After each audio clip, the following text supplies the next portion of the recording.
O homem que criou o futuro.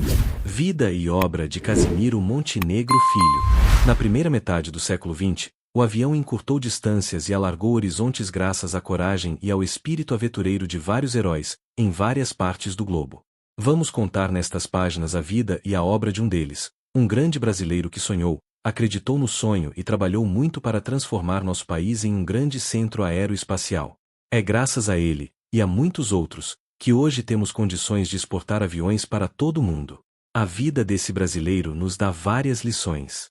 Uma delas é que precisamos sonhar, ter aspirações elevadas, mas, além disso, preparar-nos adequadamente e trabalhar muito para ver essas aspirações transformadas em realidade, mesmo que não estejamos mais aqui quando for o momento de colher seus frutos.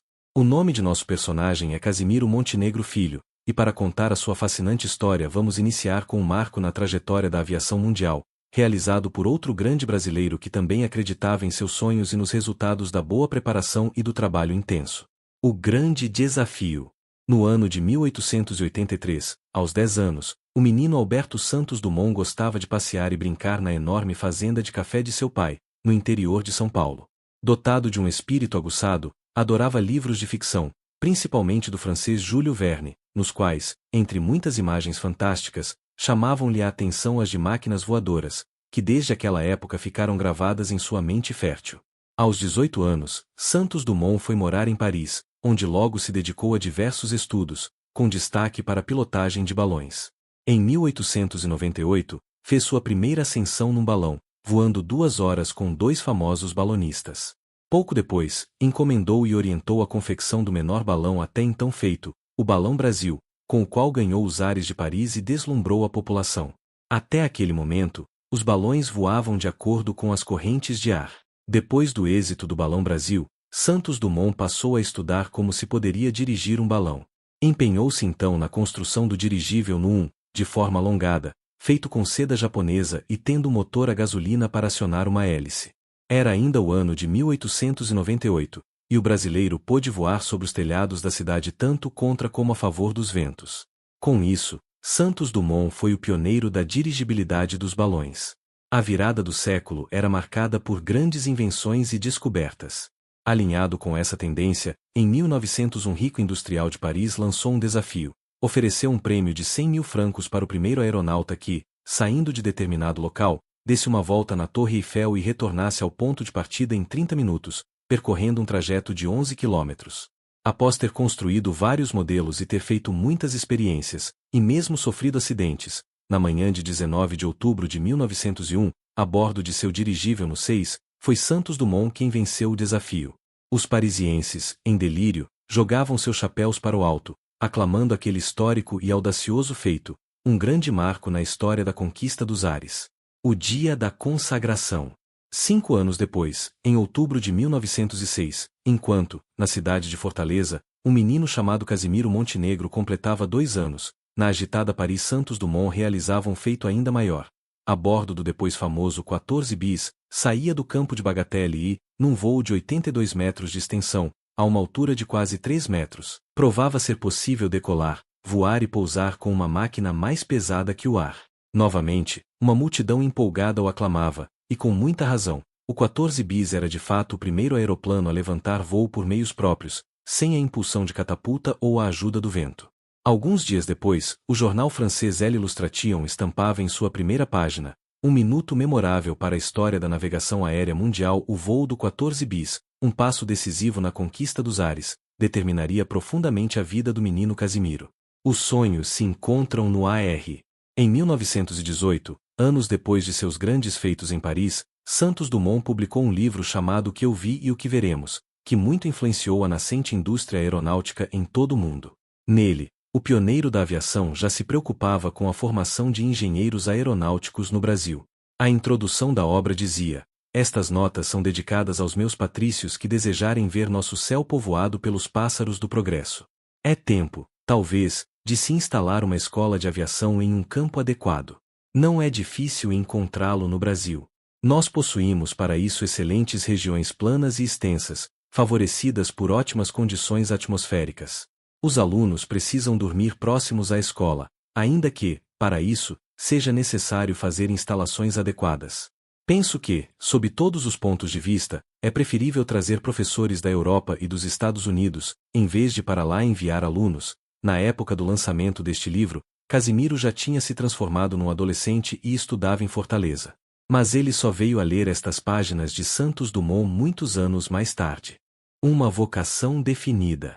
No dia 29 de outubro de 1904, na cidade de Fortaleza, Dona Maria Emília deu à luz um menino, 10º filho de seu casamento com o influente comerciante Casimiro Ribeiro Brasil Montenegro, que pertencia a uma das mais tradicionais famílias do Ceará e era também bastante atuante na política cearense, tendo sido prefeito da cidade.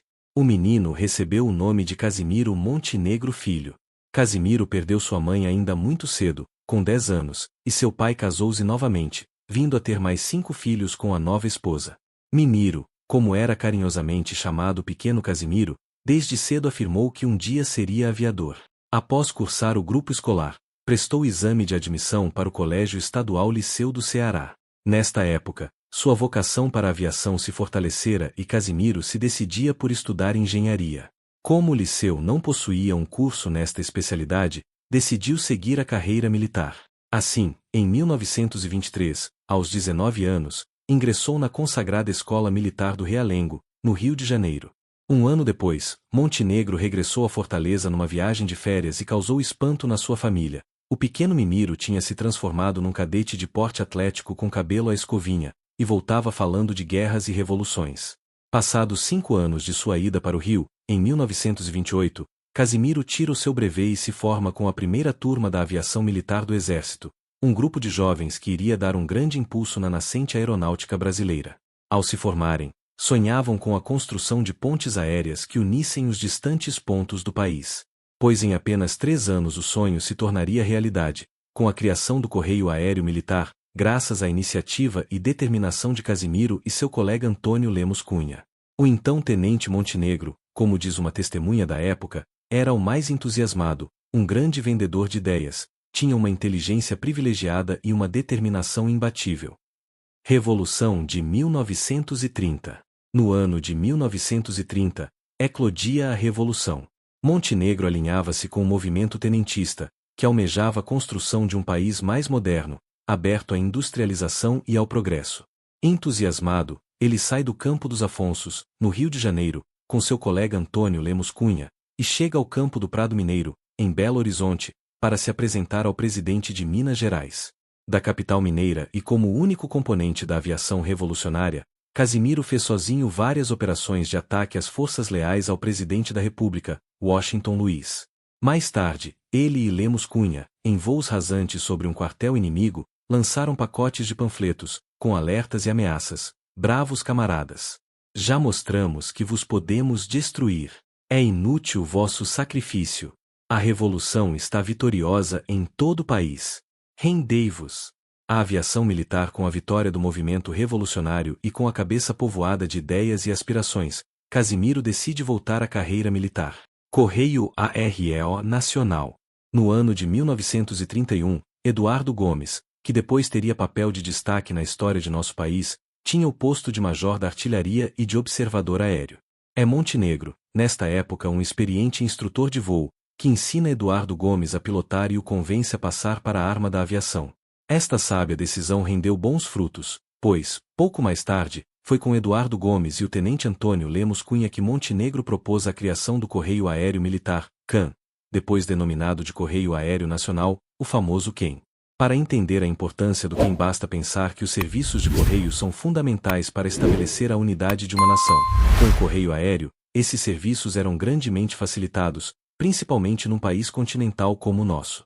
Em 12 de junho de 1931, para fazer o voo inaugural do Correio Aéreo Nacional na rota Rio-São Paulo, num avião Curtiss Fledgling K-263, é escalado o próprio Montenegro, tendo como copiloto o tenente Nelson Freire Vanderlei.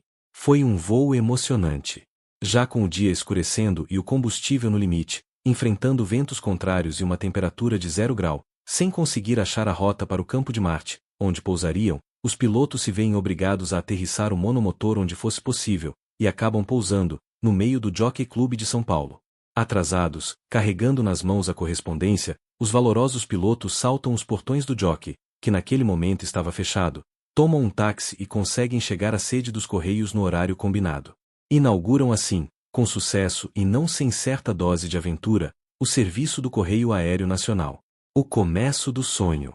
Batalhador incansável, Casimiro Montenegro sabia que para continuar desenvolvendo a aviação no Brasil era fundamental desbravar novas rotas de voo e construir novos campos de pouso. Para conseguir este objetivo, percorreu o país como um novo bandeirante, viajando de todos os meios disponíveis: automóvel, trem, cavalo, barco e até mesmo a pé, chegando a ter o apoio do grande Marechal Rondon, com o qual conheceu tribos indígenas de regiões que cruzava.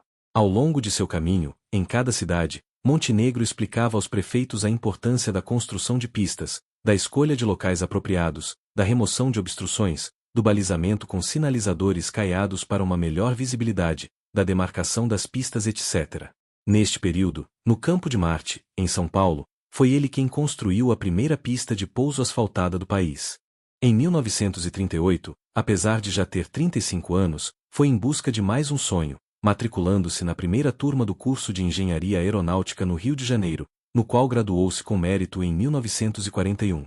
Nesta época, como resultado de tantos esforços, começa a tomar vulto a ideia de criar um centro de aeronáutica no Brasil. Era um plano ambicioso que visava elevar a ciência e a tecnologia aeronáutica a um patamar de alto nível. Mas, para que isso fosse possível, era necessário responder a uma pergunta fundamental: devíamos mandar alunos estudar no exterior ou trazer professores estrangeiros para ensinar aqui, formando um número maior de alunos brasileiros? Apesar de opiniões contrárias de muitos de seus colegas de farda, Montenegro se mostrava defensor ardoroso desta segunda hipótese, que vinha ao encontro de seu sonho de fundar uma escola especializada em aeronáutica. Ainda no ano de 1941, foi dado um passo importante para o desenvolvimento da aviação brasileira quando o presidente Getúlio Vargas criou o Ministério da Aeronáutica, congregando todas as atividades da aviação civil e militar, tanto do Exército como da Marinha. Montenegro foi então incorporado a esse novo ministério, do qual é considerado um dos fundadores.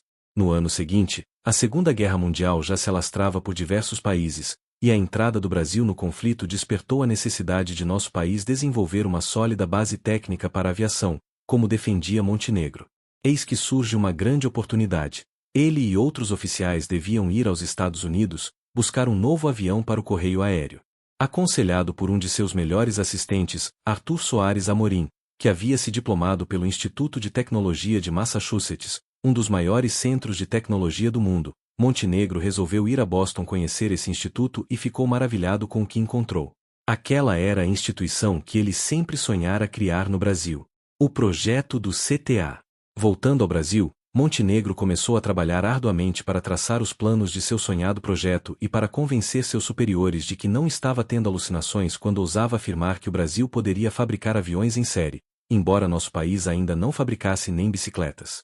Em 1945, ele parte novamente para os Estados Unidos, juntamente com um grupo de oficiais da FAB, desta vez numa missão de visita a instalações da Força Aérea Americana. O major aviador Oswaldo Leal, outro que estudou no MIT, sugeriu a Montenegro que, em nova visita a este instituto, expusesse suas ideias ao professor Richard Smith, que chefiava ali o Departamento de Aeronáutica e era consultor do presidente dos Estados Unidos nessa área. Nesta época, o professor Smith estava viajando e o esperado encontro não ocorreu, mas o persistente Montenegro deixou-lhe redigida uma carta, solicitando-lhe o apoio do MIT para sua ideia de criar um centro técnico de aeronáutica no Brasil.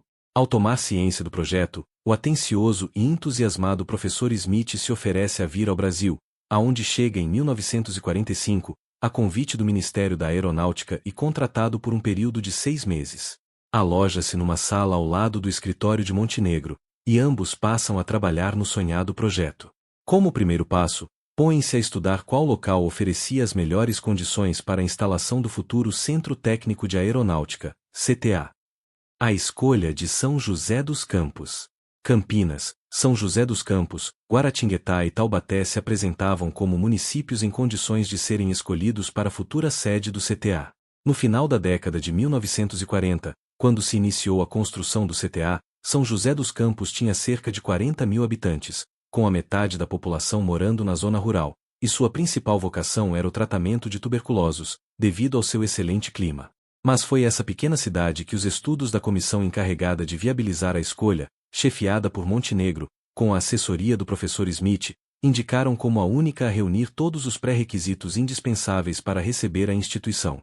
Fatores decisivos para esta escolha foram sua privilegiada posição geográfica, às margens da futura rodovia Rio-São Paulo, suas condições climáticas bastante favoráveis e uma topografia plana. A cidade contava também com boa disponibilidade de energia e a proximidade com a cidade de São Paulo e o Porto de São Sebastião. Assim, em fevereiro de 1946, o Correio Josiense anunciava em manchete: criação de uma grande escola de engenharia aeronáutica em nossa cidade, destacando que aquele seria um dos maiores empreendimentos do gênero em todo o continente sul-americano. Os josienses perceberam logo o surto de desenvolvimento que a região receberia com esta obra, verdadeiro polo incentivador para a ciência e a tecnologia no Brasil.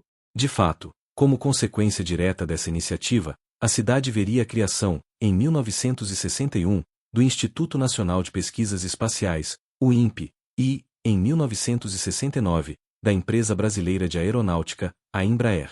Em 2004, São José dos Campos seria declarada capital da indústria aeroespacial do Brasil. Mas não nos adiantemos na história. O sonho vira realidade. Foi em agosto de 1945 que FICO definiu o Plano Geral, tendo como modelo o MIT, para a organização do futuro Centro Técnico de Aeronáutica, CTA, e de seu braço acadêmico, o Instituto Tecnológico de Aeronáutica, ITA, que englobava, no início, todas as atividades do centro. Este estudo, que é FICO conhecido como Plano Smith-Montenegro, continha uma série de propostas fundamentais para a criação de uma escola de excelência no campo da engenharia aeronáutica. Para sua concretização, o plano destacava pontos importantes. Um deles era que, sendo o Brasil, na época, pobre em combustíveis e com baixo padrão de vida, o centro deveria desenvolver aviões que fossem econômicos. Outro ponto destacado era evitar a todo custo ficar na dependência de países estrangeiros quanto a peças sobressalentes, pois isto levaria ao atraso do desenvolvimento de nossa indústria aeronáutica. Nesta mesma linha de independência, o plano apontava a importância de a escola de engenharia ser autônoma, com total liberdade para traçar seus cursos. O plano foi aprovado e já no FINAL de 1946 inicia-se a negociação para a vinda de professores e assistentes norte-americanos. Mais tarde vieram também professores de outros países, que deram ao ITA uma grande contribuição. O sonho se fazia realidade. Nasciam o CTA e o ITA. A primeira turma de alunos do ITA já se forma em 1954. Para Paraninfo, é escolhido o próprio Montenegro. Era uma justa homenagem ao visionário e incansável lutador. O casamento. No mesmo ano de 1954, outro acontecimento tinha marcado a vida de Casimiro. Aos 50 anos, decidirá-se finalmente a abandonar a vida de solteiro.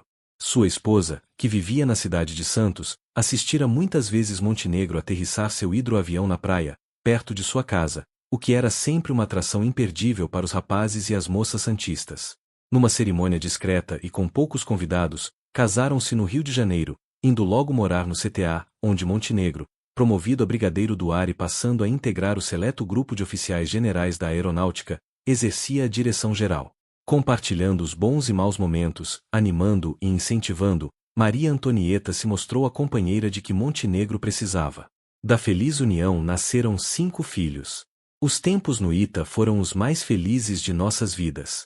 Convivemos com famílias de professores de alto nível e de quase 30 países, com diferentes culturas, oficiais, funcionários e alunos irmanados com o mesmo ideal, que era o ideal de Casimiro, de construir algo importante para o nosso país. Maria Antonieta Montenegro. O sucesso do ITA. O modelo de ensino desenvolvido por Montenegro e pelo professor Smith foi muito audacioso para sua época e revelou-se de tal eficiência que até hoje serve de exemplo para muitas universidades. Pela excelência de seus professores, o ITA criou fama e seu exame de admissão, ainda que rigoroso, passou a atrair cada vez mais candidatos de todos os cantos do país, ultrapassando o índice das maiores universidades brasileiras. No modelo do ITA, o foco do processo educativo é o aluno. As salas de aula são pequenas e com um reduzido número de alunos, para que o professor possa se dedicar com mais atenção a cada um. Cada matéria tem a duração de 6 meses e o semestre só pode conter 6 matérias, o que permite ao aluno aprofundar-se em cada tema estudado. O sistema de aconselhamento foi outra oportuna inovação do Instituto. Os alunos vivem no ITA em período integral, nos 5 anos do curso, e cada aluno tem um professor conselheiro, que o assiste em vários aspectos de sua vida, não só nas atividades diretamente relacionadas ao curso. Uma das atitudes importantes criada por Montenegro foi a norma de não colar nas provas. Isso acontecia sem fiscalização, pois quem cuidava desta norma eram os próprios alunos, baseados no importante elo de confiança mútua que formavam com os professores.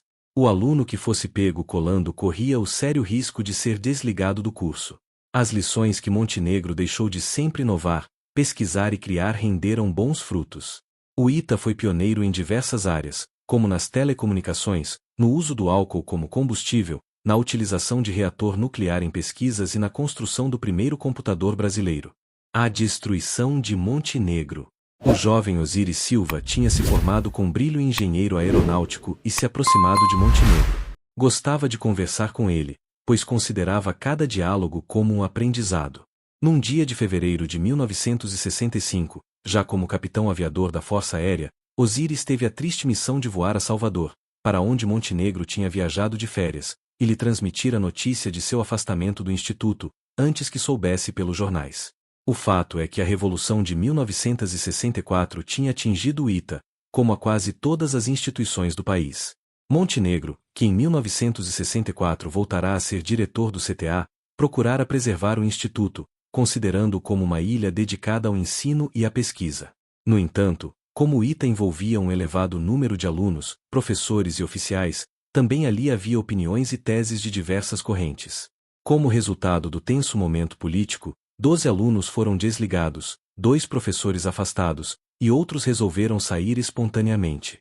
A crise era grave, e determinou também a substituição de Montenegro na direção-geral do CTA, por ordem do então ministro Eduardo Gomes, o mesmo Eduardo Gomes a quem ele ensinara a pilotar. Assim, o brigadeiro Casimiro Montenegro, fundador do Correio Aéreo Nacional, criador do ITA e do CTA, aos 60 anos de idade, era exonerado de seu posto, passando para a reserva da aeronáutica com a patente de marechal. No constrangido encontro de Osiris com Montenegro, este escutou em silêncio o jovem oficial e, pela grandeza de seu caráter, teve uma reação tranquila, dizendo que já esperava por esta decisão. Dias depois, no seu discurso de transmissão do cargo ao novo diretor, Montenegro voltou a defender o modelo que sempre julgara o mais adequado: transformar o CTA ou ITA em uma fundação pública, com autonomia administrativa e liberdade de cátedra. A perda e visão. Uma forte dor nos olhos e a visão um pouco turva. Estes sintomas começaram a incomodar Montenegro, mas os médicos diagnosticaram um pequeno derrame e prescreveram apenas um remédio e repouso. Com a persistência dos sintomas, ele decidiu ser examinado nos Estados Unidos e recebeu um triste diagnóstico. Estava com um glaucoma em estágio avançado e impossível de ser revertido. Montenegro estava começando a ficar cego. Infelizmente, era tarde demais. Se o diagnóstico inicial tivesse sido correto, teria sido facilmente curado. Triste ironia do destino para um homem que enxergara além de seu tempo. Porém, como comentou o brigadeiro Piva, professor do ITA e cientista, foi apenas a cegueira dos olhos, pois sua maior e verdadeira visão estava no cérebro e na alma. Exonerado de seu querido ITA e sem a visão, o imbatível Montenegro mesmo assim não se rendeu, contando sempre com a presença e a dedicação da esposa. Passou a viver em Petrópolis e no Rio de Janeiro, cercado pela família e em contato com alguns fiéis amigos, mas sempre acompanhando os fatos ligados ao ITA e ao CTA, embora guardasse a mágoa de, com poucas exceções, ter sido esquecido por seus colegas de farda. Uma dessas exceções foi o engenheiro aeronáutico Osiris Silva, que presidiria a Embraer por 21 anos. Outra foi o brigadeiro engenheiro Tércio Paciti, que, em sua posse como reitor do ITA, em 1982, fez questão da presença de Casimiro. No encerramento de seu discurso de posse, Paciti disse: "Esta é uma rara oportunidade para que a nova geração aqui presente conheça pessoalmente um grande estadista. Digo estadista, porque ele plantou para que as próximas gerações se beneficiassem. E hoje o Brasil colhe os frutos desta instituição. Solicito ao Marechal Montenegro o favor de levantar-se para que a nova geração de alunos e professores conheça pessoalmente nosso grande estadista." O auditório, em pé, saudou Montenegro com uma grande e merecida salva de palmas. O homem que criou o futuro. O Marechal do Ar Casimiro Montenegro Filho foi um exemplo de visão, dedicação, esforço e perseverança. Etapa por etapa, degrau por degrau, atraindo sempre os melhores colaboradores, ele foi aos poucos construindo seu sonho de futuro. Sua tese básica, de que o Brasil somente fabricaria aviões se antes fabricasse engenheiros e especialistas de alto nível, se provou exata. Hoje, 7 anos após sua morte, o ITA já formou mais de 5.000 engenheiros e 2.000 pós-graduados, que atuam no Brasil e no exterior. E a Embraer é a quarta maior empresa produtora de aviões comerciais do mundo. Casimiro Montenegro faleceu na madrugada de 26 de fevereiro de 2000, aos 95 anos, em Petrópolis. Foi sepultado no Rio de Janeiro, com honras de ministro de Estado. Seu caixão foi conduzido por 6 alunos do ITA, sendo 3 civis e 3 militares, na presença de vários oficiais das Forças Armadas, alunos, professores e familiares. E lá repousa, na cripta dos aviadores, no cemitério de São João Batista. No dia seguinte à sua morte, o jornal Valleparaibano publicava uma reportagem intitulada O Homem que Criou o Futuro, que terminava com estas sábias palavras: este homem merece, no mínimo, um muito obrigado. Que sua alma encontre sempre céus de brigadeiro para voar. O Marechal do Ar Casimiro Montenegro Filho foi um exemplo de visão, dedicação, esforço e perseverança. Etapa por etapa, degrau por degrau, atraindo sempre os melhores colaboradores, ele foi aos poucos construindo seu sonho de futuro. Sua tese básica, de que o Brasil somente fabricaria aviões se antes fabricasse engenheiros e especialistas de alto nível, se provou exata. Hoje, 7 anos após sua morte, o ITA já formou mais de 5.000 engenheiros e 2.000 pós-graduados, que atuam no Brasil e no exterior. E a Embraer é a quarta maior empresa produtora de aviões comerciais do mundo.